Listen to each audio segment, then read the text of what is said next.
ঝিলকে divorce দেবে না সাক্ষ্য শুনেই রেগে গেল চৈতি। সম্পূর্ণ জানতে ভিডিওটিতে একটি লাইক করে দেখতে থাকো। গল্পের শুরুতেই দেখা যায় ঝিলের এখনও জ্ঞান ফেরেনি। ঝিলের মা আর দিদি খুব ব্যস্ত হয়ে গেছে, আর সাক্ষ্যকে একটাই কথা বারবার জিজ্ঞেস করতে থাকে, কখন ঝিলের জ্ঞান ফিরবে, এখনও কেন ঝিলের জ্ঞান ফিরছে না। সাক্ষ্য তখন বলে, দেখুন, অপারেশনটা যথেষ্ট ক্রিটিক্যাল একটা অপারেশন ছিল, আর এখন তো একটা অপারেশনের ধকল থাকে, তাই জন্যই সে বিশ্রাম নিচ্ছে। একটু পরেই হয়তো জ্ঞান ফিরে আসবে। এর মধ্যেই মিনু বলে, আজকে যদি আমার বোনের জ্ঞান ফিরে আসে তাহলে কালকেই আমি ওকে নিয়ে এখান থেকে ফিরে যাব আমাদের বাড়িতে। এরপরেই সাক্ষ্য বলে, অসম্ভব, ওর যা শরীরের কন্ডিশন, ওকে এখন এখানে রেখেই বারবার মনিটরিং করতে হবে। সিস্টাররা যেভাবে সব কিছু দায়িত্ব নিতে পারবে সেভাবে কি বাড়ির লোক নিতে পারে? অসম্ভব। আর এই হসপিটালে থেকেই সব চেক আপ সম্ভব। এর মধ্যে দেখা যায় সিস্টার বলে, স্যার, ওনার প্রেশারটা কিন্তু ব্যাপক পরিমাণে আপ ডাউন করছে। তখন সাক্ষ্য বলে, এটা তো স্বাভাবিক, জানতাম এই অপারেশনটা করার পর এই প্রবলেমটা আসতে পারে, আর এখন সেটাই এসেছে। তার মধ্যেই ঝিলের আস্তে আস্তে জ্ঞান ফিরে আসছে আর কথা বলতে থাকে। তখনই সাক্ষ্য বলে, ঝিল, তুমি জানো না তোমাকে সুস্থ করতে গিয়ে কতটা পরিমাণে হার্ডওয়ার্ক প্রয়োজন ছিল, আর দরকার ছিল জেদ, বিশ্বাস, ভরসা। এইসব না থাকলে কোনো ডাক্তারই এই অপারেশনটা করতে চাইতো না। আজ আমি এই ভরসাটা নিজের ওপর রেখেছিলাম, জেদ করেছিলাম যে তোমাকে সুস্থ করবই, তাই হয়তো পেরেছি, নাহলে আমার একার পক্ষে হয়তো কিছু করা সম্ভব ছিল না। আমি চাই তুমি খুব তাড়াতাড়ি সুস্থ হয়ে ওঠো। তুমি তো আমাকে তোমার শত্রু বলে মনে করো, কিন্তু তুমি আমাকে তোমার শত্রু ভেবো না। আমি সবসময় তোমার পাশে আছি। তুমি আমাকে অনেক অপমান করো, অনেক অবহেলা করো। আমিও তোমাকে প্রথম প্রথম অনেক কথা শুনিয়েছিলাম, কিন্তু যত সময় গেছে বুঝতে পেরেছি তুমি কতটা জীবনে স্ট্রাগল করেছো।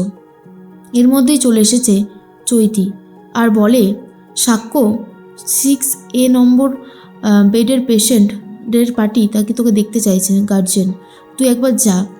সাক্ষ্য তখন বলে, কিন্তু কেন? আমি তো 5টা 6টার আগে কারোর সাথে মিট করি না। আমার তো একটা ডিসিপ্লিন আছে, যে যখন বলবে আমি কি তখন যাব নাকি? তখনই চৈতি বলে, আরে পেশেন্টটা তো তুই দেখছিস, তো পেশেন্ট পার্টির যদি কোনো দরকার কথা থাকতে পারে তো তুই যাবি না? এটা তারপর কেমন কথা হচ্ছে? তখনই সাক্ষ্য বলে, যাব না বলিনি তো, বলেছি যাব, কিন্তু সেটা একটা টাইমের পরে যাব না, আর আগেও যাব না। চৈতি বলে, তুই ঝিলের কাছ থেকে নড়বি না, এটাই হচ্ছে তোর আসল কথা, তাই তো? এই মেয়েটা তোকে এমনভাবে বশ করেছে যে তুই এই মেয়েটাকে ছাড়া অন্য কিছু ভাবতেই পারছিস না, আর সেটা আমি বুঝতে পেরে গেছি। তখনই মিলি বলে, ও তো ঝিলের বর, তো ওর তো কিছু দায়িত্ব কর্তব্যও আছে, তাই না? চৈতি বলে, এই শোনো, আমি তোমার সাথে কোনো কথা বলছি না, তোমার সাথে কোনো আর্গুমেন্টে যাবই না। শোন সাক্ষ্য, এই মেয়েটা কিন্তু এখন মোটামুটি সুস্থ, দেখ ড্যাব ড্যাব করে তাকিয়ে আছে, তারপরেও তুই যে অন্য কোনো পেশেন্ট পার্টির সাথে কথা বলতে চাইছিস না, এটা একটু বাড়াবাড়ি হয়ে গেল না? সাক্ষ্য বলে, কিসের বাড়াবাড়ি? আমার তো মনে হয় না যে আমি কোনো বাড়াবাড়ি করেছি। যা বলছি, যে যা করছি সেটা একদম ঠিক কাজই করেছি, কোনো কিছু ভুল করিনি।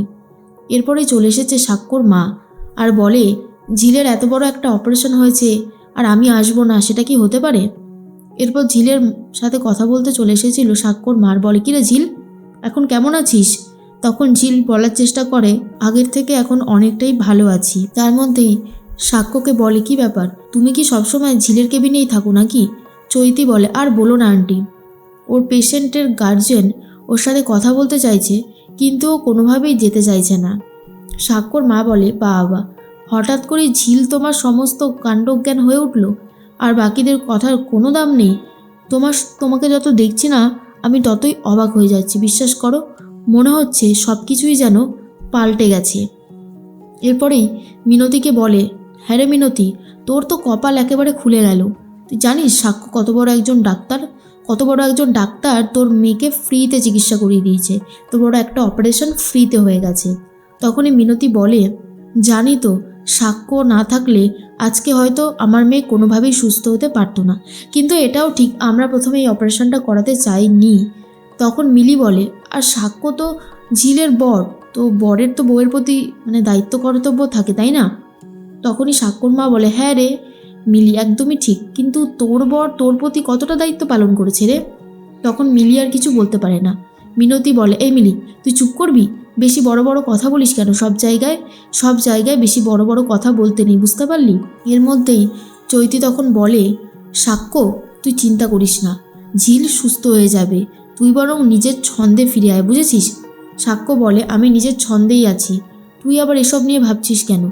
এরপরেই সাক্ষ্যর মা বলে, শোনো, মেয়েটা এখন সুস্থ, ওকে বাড়ি পাঠিয়ে দেবে আর তুমি ডিভোর্স পেপারে সই করে দেবে। এর বেশি আমি কিছু আর চাই না, আর কোনো ঝামেলা হোক সেটাও আমি মানতে পারবো না। সাক্ষ্য বলে, দেখো মা, এসব ডিভোর্স নিয়ে কথা বলার জায়গা এটা নয়, ঠিক আছে? এখানে পেশেন্ট অসুস্থ, রেস্ট নিচ্ছে, আর তোমরা এইভাবে এসে ঝামেলা করতে পারো না। কেন করছো এই ঝামেলাগুলো? কিসের জন্য করছো? দয়া করে একটু নিজেকে সামলাও, আর অত বাড়াবাড়ি করো না। এর মধ্যেই সাক্ষ্যর ব্যবহার দেখে সাক্ষ্যর মা জাস্ট অবাক হয়ে যায় যে কি করে একটা মানুষ এতটা বদলে যেতে পারে। এরপর ঝিল অসুস্থ শরীর নিয়ে বলার চেষ্টা করে, আমি ঠিক আছি, আমি সুস্থ হলেই বাড়িতে ফিরে যাব, আমার নিজের বাড়িতে, সেটা যতই বস্তি হোক না কেন, আমি সেখানেই থাকবো। মিলি তখন বলে, হ্যাঁ রে বোন, আমরাও তোকে নিয়ে যাব, তোকে আর এখানে রাখবো না, তুই একদম ভাবিস না, আমরা সবসময় তোর সাথে আছি, তুই শুধু দেখতে থাক যে আমরা তোর সাথে থাকি। এরপরেই চৈতি বলে, আমিও দেখব কেমনভাবে এই মেয়েটা নিজের বাড়িতে ফিরে যায়। সাক্ষ্য যা শুরু করেছে তাতে কোনোভাবেই মনে হচ্ছে না এই মেয়েটা নিজের বাড়িতে ফিরে যাবে সাক্ষ্যরই বাড়িতে। এরপর সাক্ষ্যর বাবা চলে এসেছে সেমিনার থেকে আর বলে, কিরে ঝিল, হঠাৎ করে এরকম একটা রোগ বাঁধিয়ে বসলি? হ্যাঁ কিরে, তুই এখন সুস্থ আছিস তো? তোর আর কোনো কষ্ট হচ্ছে না তো? সাক্ষ্য, অপারেশন কেমন হয়েছে?